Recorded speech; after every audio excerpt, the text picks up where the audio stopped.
মায়াতলি গ্রামে এক বুড়ি বাস করত। তার অনেক বয়স হয়েছিল। বয়সের ভারে সে ঠিক মতো চোখে দেখতে পারত না। সন্তান সন্ততি বলে বুড়ির তেমন কেউই ছিল না। তবে বুড়ির কয়েকটা মুরগি ছিল। সে মুরগিগুলো প্রতিদিন ডিম পাড়ত। তা বিক্রি করে সে ঘর সংসার চালাতো।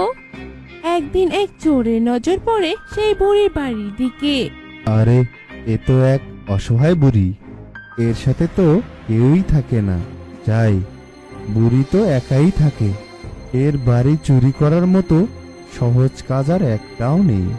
আজ রাতে এই বুড়ির বাড়িতে চুরি করব।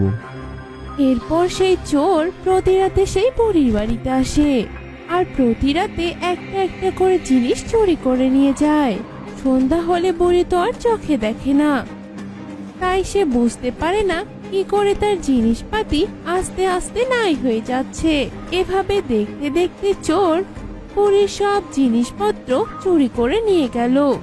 শেষমেশ সে বুড়ির বাড়িতে এসে চুরি করার মতো তেমন কিছুই খুঁজে পাচ্ছিল না। নিতে নিতে তো দেখি সবই নিয়ে ফেলেছি। আজ তো আর চুরি করার মতো কিছুই পাচ্ছি না। কি নেওয়া যায়? এভাবে চিন্তা করতে করতে চোরের চোখ যায় বুড়ির মুরগির দিকে। মুরগি ছিল বুড়ির খুব পছন্দের। চোর তখন বুড়ির মুরগিটি চুরি করে নিয়ে যায়। পরদিন সকালে বুড়ি মুরগি ছাড়তে এসে দেখে মুরগি নেই। চোর এটাও চুরি করে নিয়ে গেছে। এতদিন সবকিছু চুরি হলেও বুড়ি মনে যতটা ব্যথা পায়নি, আজ বুড়ি তার চেয়ে অনেক বেশি পেয়েছে। হ্যাঁ রে হতভাগা চোর, আমার তো সবই নিয়ে গেছিলি। এই মুরগটাও কি তোর নেওয়া লাগলো? যা, তোকে আমি বদদোয়া দিলাম। তোর মাথায় আকাশ ভেঙে পড়ুক, বাতাসে তোর ঘর বাড়ি উড়ে যাক, তুই এই খারাপ কাজের শাস্তি পাবি। এরপর বুড়ি মন খারাপ করে সেখানে কিছুক্ষণ দাঁড়িয়ে থাকলো। তখন দেখলো মুরগির বাসার ভেতরে একটি ডিম পড়ে রয়েছে। ইসে, মুরগিটা আমার সবেমাত্র ডিম পাড়া শুরু করেছিল। বদমাস চোর, তোর পেটে ব্যথা হোক, তোর হাত পা ভেঙে যাক, বাঘ এসে তোকে খেয়ে ফেলুক। এভাবে বুড়ি রাগ করে চোরের উপর প্রলাপ বকতে থাকলো। এরপর সে ডিমটিকে ঘরে নিয়ে গিয়ে একটা পাত্রের মধ্যে রেখে দিল এবং কাঁথা দিয়ে সে ডিমটিকে ঢেকে রাখলো। বুড়ি চেষ্টা করছিল ডিমটিতে তা দিতে এবং সে ডিম থেকে বাচ্চা ফুটাতে। এটা তো কোনো সাধারণ ডিম নয়, আমার ভালোবাসার মুরগির শেষ স্মৃতি এটি। এর থেকে বাচ্চা ফুটলে এই বাচ্চার থেকে আমি আমার পছন্দের মুরগিকে দেখতে পাবো। শেষমেশ বুড়ির চেষ্টা সার্থক হলো। একদিন ডিমটা লাফ দিল। বুড়ি তো অবাক হয়ে গেল আর সে ডিমের কাছে চলে গেল। তো একবার লাফ দেওয়ার পর ডিমটা ফেটে গেল আর সেখান থেকে বেরিয়ে এলো সুন্দর ফুটফুটে একটি মুরগির ছানা। সেটা দেখে বুড়ি ভীষণ খুশি হলো। বাচ্চাটি ডিম থেকে বেরিয়ে সর্বপ্রথম বুড়িকে দেখেছিল। তাই সে বুড়িকেই তার মা মনে করলো। মা, মা, তুমি কি আমার মা? হ্যাঁ বাবা, আমি তোর মা। এরপর সেই মোরগ বাচ্চাটি বুড়ির কাছে মায়ের স্নেহে বড় হতে লাগলো। দেখতে দেখতে একটা সময় ছানাটি অনেক বড় হয়ে গেল। এই মোরগটি দেখতে ছিল খুবই সুন্দর। সে বুড়িকে বিভিন্ন কাজে সাহায্য করত। বাজার করা, রান্না করা, এখানে সেখানে যাওয়া, সবকিছুতেই বুড়িকে সাহায্য করত। একদিন বুড়ি মোরগকে পুরনো সব ইতিহাস খুলে বলল। তার আসল মা কে ছিল, চোর কিভাবে তার মাকে ধরে নিয়ে গেছে, এসবই সে মোরগকে জানালো। বুড়ি যে তার আসল মা না, এ কথাটি মোরগ জেনে খুবই কষ্ট পেল, কিন্তু সে বুড়িকে তা বুঝতে দিল না। যাই হোক, এভাবেই দিন চলতে লাগলো। কিছুদিন পরের ঘটনা, আবারও একদিন চোখ পড়ল চোরের বুড়ির বাড়ির দিকে। সে মোরগটিকে দেখতে পেল। আরে, এটা তো বুড়ির বাড়ির মোরগ। স্বাস্থ্য দেখেছি বেশ ভালোই হয়েছে। আজ রাতে এটাকে চুরি করে নিয়ে যাব। যে যাই বলুক, বুড়ির বাড়ি চুরি করার মজাই আলাদা। এরপর রাতের বেলা চোর চুরি করতে এলো বুড়ির বাড়িতে। মোরগটি বুড়ির সাথে বুড়ির ঘরে ঘুমাতো। চোর চুপি চুপি দরজা খুলে বুড়ির ঘরে ঢুকলো। আর যেই না সে মোরগটাকে ধরতে গেল, অমনি মোরগটার ঘুম ভেঙে গেল। মোরগ দেখলো চোর এসেছে তার চুরি করতে, তাই সে ঠোঁট দিয়ে চোরের একটা চোখে ঠোকর দিল। সাথে সাথে চোর অন্ধ হয়ে গেল। সে এক চোখ দিয়ে কিছুই দেখতে পারছিল না। তখন সে সেইখান থেকে পালাতে ধরলো, কিন্তু মোরগ কি তাকে ছাড়ে? মোরগ উড়ে গিয়ে ধাক্কা মেরে তাকে মাটিতে ফেলে দিল। তারপর সে অনবরত তাকে ঠোকর দিতে লাগলো। সে প্রচুর চিৎকার চেঁচামেচি শুরু করলো। ও বাবা রে, ও মা রে, বাঁচাও, বাঁচাও আমাকে। কেউ কি আছো? আমাকে বাঁচাও, নইলে যে আমাকে মেরে ফেলবে। চোরের এই চিৎকার চেঁচামেচি শুনে অনেক লোক সেখানে উপস্থিত হলো। এই চোর, অসহায় এই বুড়ির বাড়ি চুরি করতে তোর লজ্জা করলো না? এর আগেও তো বুড়ির বাড়ি চুরি হয়েছিল, তাহলে সেটা তো মনে হয় তুই করেছিলি, তাই না? ঠিক করে বল, না হলে কিন্তু তোর পা ভেঙে দেব। চোর তখন অস্বীকার করতে যাচ্ছিল।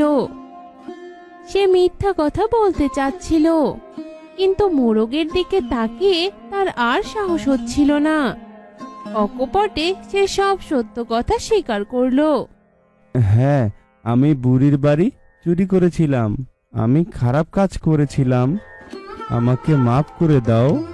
আমি বুড়ির সবকিছু ফেরত দিয়ে যাব। বুড়িমা, বুড়িমা, আমাকে ক্ষমা করে দিন। সবকিছু ফেরত দেবে এই শর্তে তারা সবাই তাকে মাফ করে দিল। বুড়িও খুব খুশি হলো। সে এই ভেবে মাফ করে দিল যে তার সবকিছু ফেরত দিলে সে তার মুরগিটিকেও ফেরত পাবে।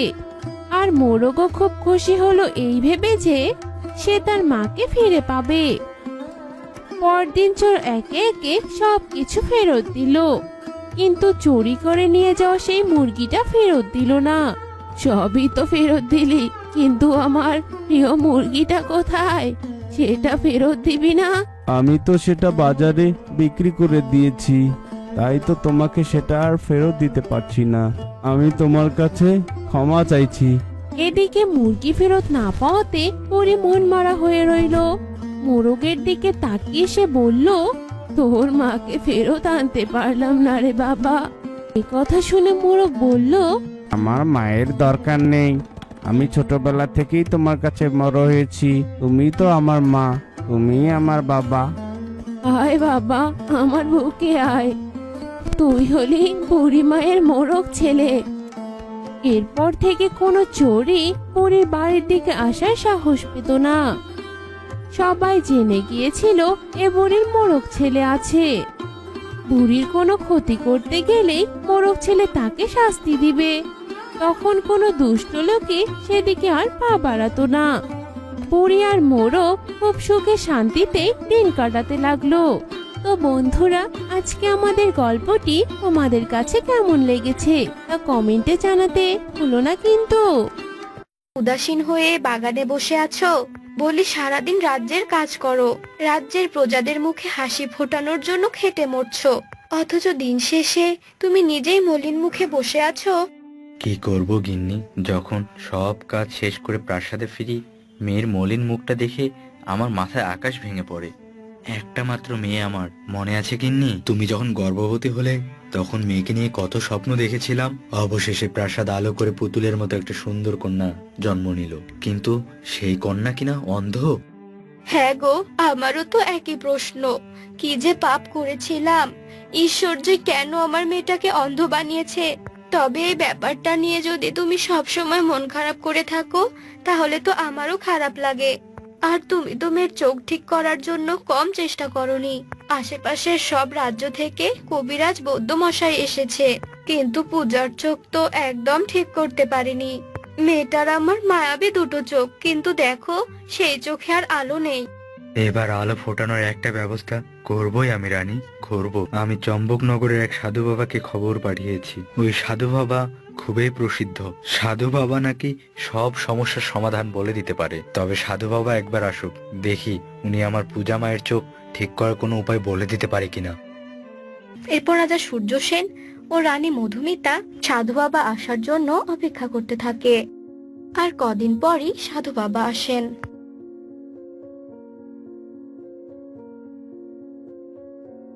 আর রাজা সূর্য সেন সাধু বাবাকে সবটা খুলে বলে। সবই তো বুঝলাম বাবা, তবে তোর মেয়ের চোখ দুটি যে আমাকে একবার দেখতে হবে, তবেই আমি কোনো একটা উপায় বের করতে পারবো।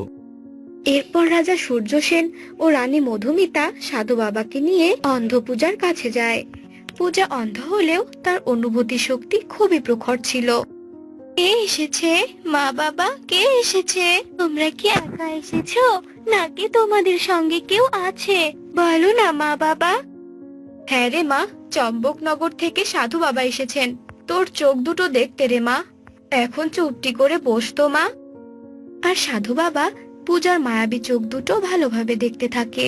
তারপর সাধু বাবা বেশ কিছুক্ষণ চুপ করে থাকার পর বলেন, বাছা, তোর মেয়ে পৃথিবীতে এসেছে জন্মান্ধ হয়ে। এখন তার চোখ ঠিক করার একটাই উপায় আছে, আর তা হলো কলা গাছের 3 ফল। সেই কলা গাছের 3 ফল যে সন্দীপ রাজ্য ছাড়া পাওয়া যায় না। একমাত্র সন্দীপ রাজ্যেই কলা গাছের 3 ফল ধরে। আর ওই 3 ফলের রস তোর মেয়ে চোখে দিলেই তোর মেয়ে আবার দেখতে পাবে। সে কি সাধু বাবা?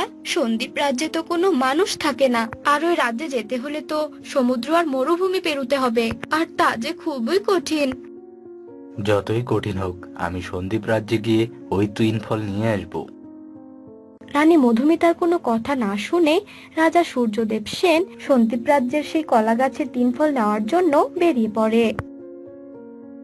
আর রাজা নৌকো দিয়ে সমুদ্র পাড়ি দেওয়ার জন্য রওনা দেয়। আর মাঝ সমুদ্রে যেতে না যেতেই প্রচন্ড ঝড় শুরু হয়। হায় ঈশ্বর, তুমি আমাকে এই সমুদ্রের ঝড় থেকে বাঁচাও। আমার সন্দীপ রাজ্যে যাওয়ার রাস্তা সফল করো, রক্ষা করো ঈশ্বর। এভাবেই রাজা বাঁচার জন্য প্রার্থনা করতে থাকে, কিন্তু রাজার ছোট্ট নৌকা ডুবে যায়। আহ, মাথাটা বড্ড জ্বালা করছে। কিন্তু আমি এখন কোথায়? নৌকা উল্টে আমি তো সমুদ্রে ডুবে গিয়েছিলাম। আর তুমিই বা কে?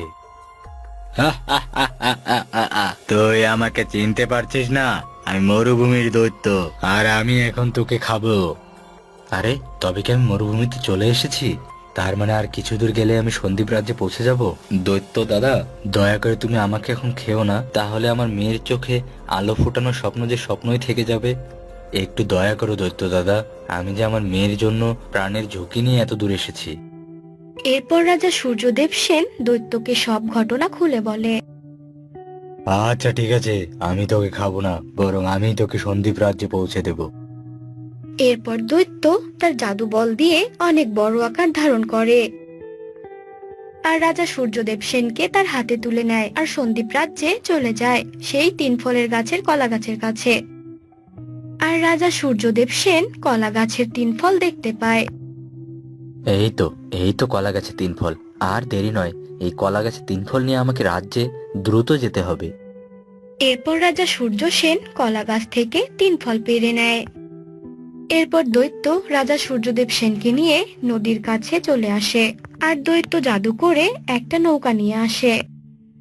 রাজা, এই নে নৌকা। এই নৌকায় তোকে সমুদ্র পার করবে। আমার দিকে হা করে তাকিয়ে না থেকে যা, রওনা দে। দৈত্যর এমন সহযোগিতায় রাজা ভীষণ কৃতজ্ঞতা জানায়। তারপর দৈত্যকে বিদায় জানিয়ে রাজা সূর্য সেন সে নৌকায় ওঠে। তারপর সে নৌকায় রাজাকে সমুদ্র পার করে দেয়। তারপর রাজা সূর্য সেন নদীর তীরে পৌঁছাতেই দেখে, আর সে দেখতে পায় এক মহিলা তার আধমৃত মেয়েকে নিয়ে অনেক কাঁদছে। এ কি হয়েছে তোমার মেয়ের? আর তুমি এভাবে কাঁদছো কেন? বলো আমায়, আমি আরশ নগরের রাজা। কি আর বলবো রাজামশাই, আমার মেয়েটা যে অনেক অসুস্থ হয়ে গেছে। সাধু বাবা বলেছে ওই কলা গাছের 3 ফল না খাওয়ালে যে আমার মেয়েটা মারা যাবে, কিন্তু আমি ওই ফল আনবো কি করে রাজামশাই? আর ওই ফল না পেলে যে আমার সন্তান আমার বুক খালি করে সারা জীবনের জন্য চলে যাবে। এখন আমি কি করব? আমি যে কিচ্ছু বুঝতে পারছি না। না, কিচ্ছু হবে না তোমার মেয়ের। আমার কাছে আছে এই কলা গাছের 3 ফল। নিজের জীবন বাজি রেখে মেয়ের চোখের আলো ফেরাতে আমি এনেছি ওই কলা গাছের 3 ফল। কিন্তু এখন দেখছি আমার মেয়ের থেকেও তোমার মেয়ের জীবন বাঁচানো অনেক জরুরি। এই কথা বলে রাজা সূর্য সেন যেই না সেই মহিলার দিকে ফল এগিয়ে দিয়েছে, অমনি বাচ্চা মেয়েটি অদৃশ্য হয়ে যায় আর মহিলাটি প্রকৃতি দেবীতে পরিণত হয়। সত্যি বৎস, তুই অনেক দয়ালু। এতদিন তোর নামে অনেক প্রশংসা শুনেছি আমি, আর আজ নিজেই পরীক্ষা করে দেখলাম সত্যি তোর দয়ার তুলনা হয় না। আমি আশীর্বাদ করছি তুই চিরকাল তোর প্রজাদের কাছে সম্মানিত হবি। এরপর প্রকৃতি দেবী অদৃশ্য হয়ে যায় আর রাজা 3 ফল নিয়ে প্রাসাদে চলে যায়।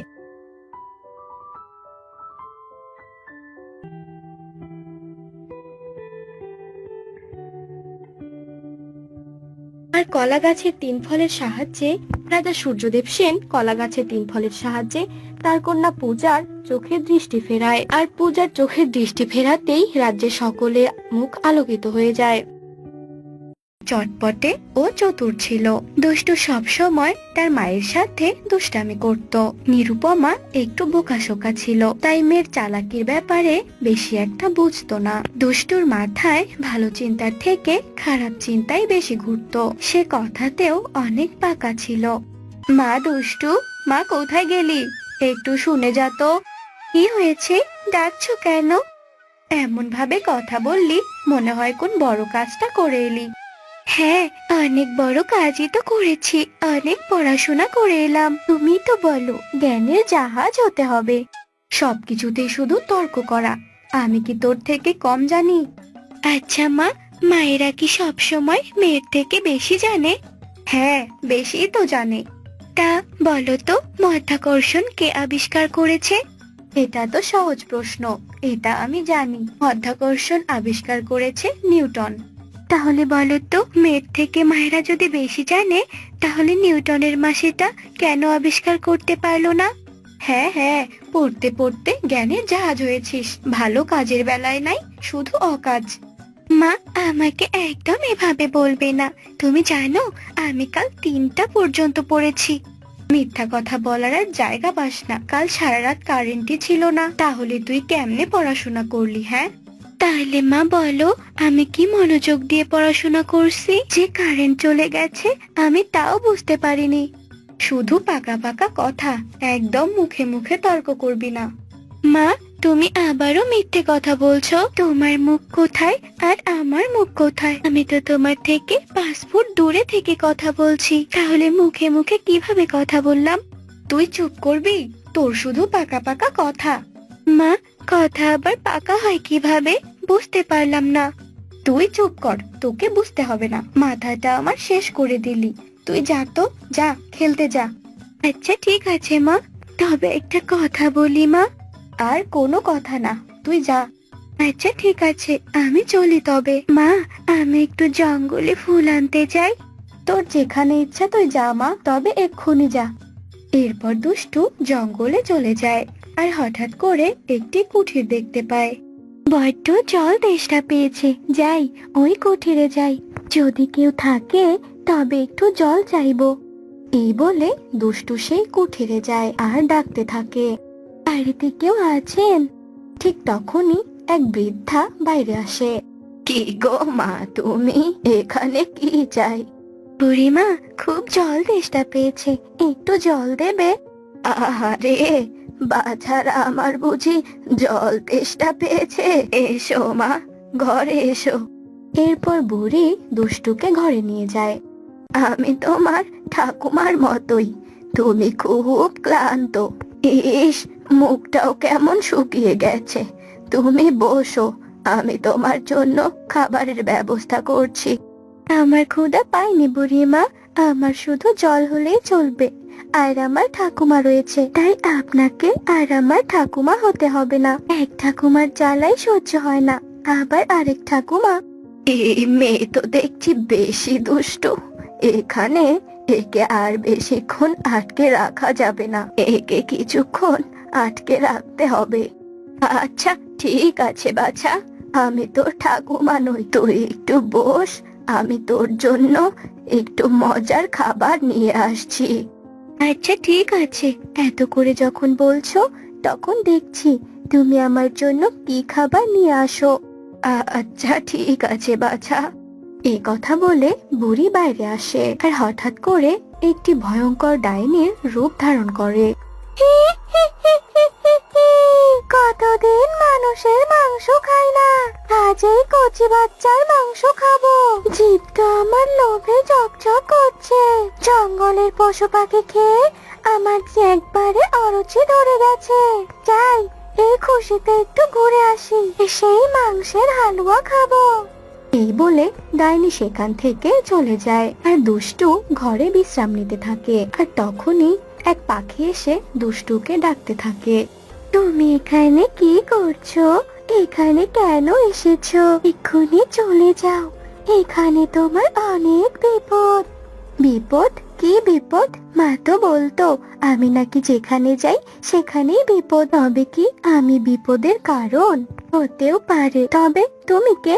তুমি কথা কি করে বলছো? পাখি কি কথা বলতে পারে নাকি?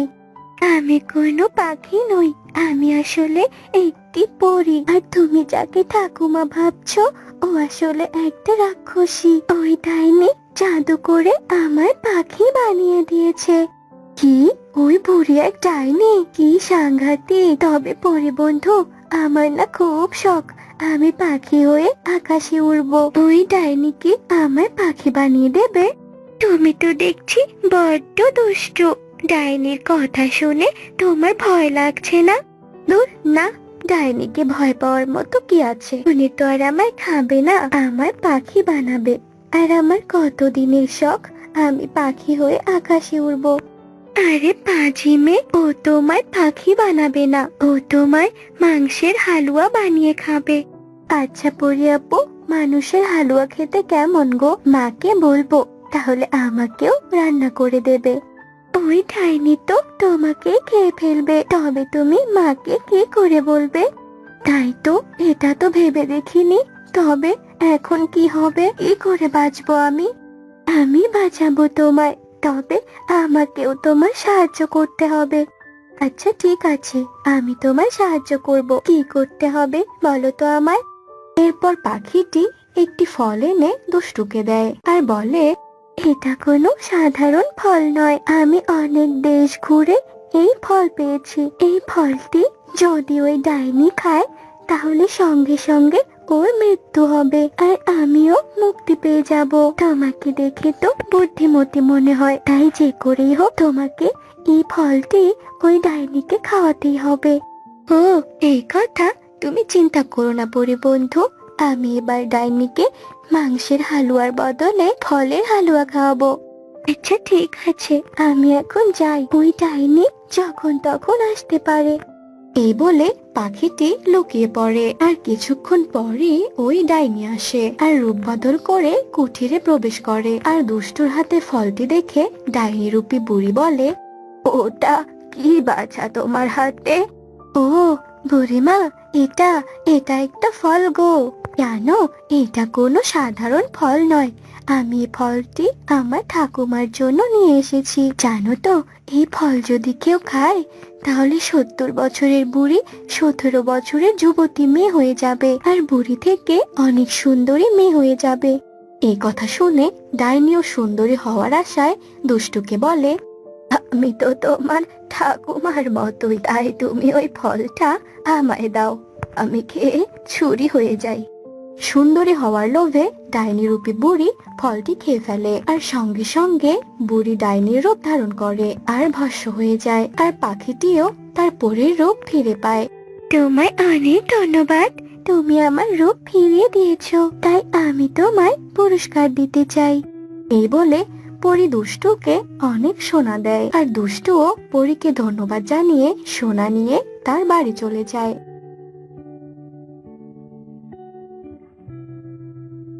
তারপর দুষ্টু তার মাকে সব কথা খুলে বলে আর দুষ্টুর মাও ভীষণ খুশি হয় আর তারা দুজন সুখে শান্তিতে দিন কাটাতে থাকে।